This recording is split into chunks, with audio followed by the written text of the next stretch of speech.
Gutom ako kaya bumili si Liv ng Unique Burger.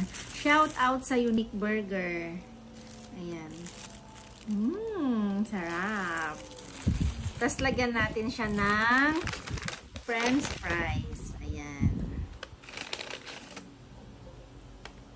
Kapit-bahay lang kasi namin yung Unique Burger. So, malapit lang kami. Anytime, pwede kami lumabas at bumili.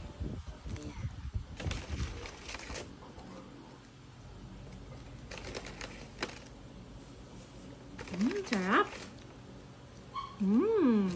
Shout out Unique Burger. Baka naman.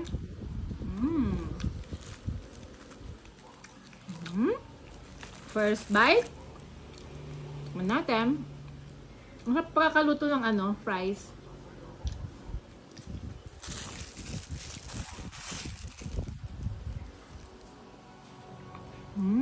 Yum. Tapos kape. Sarap. Nana. Sarap.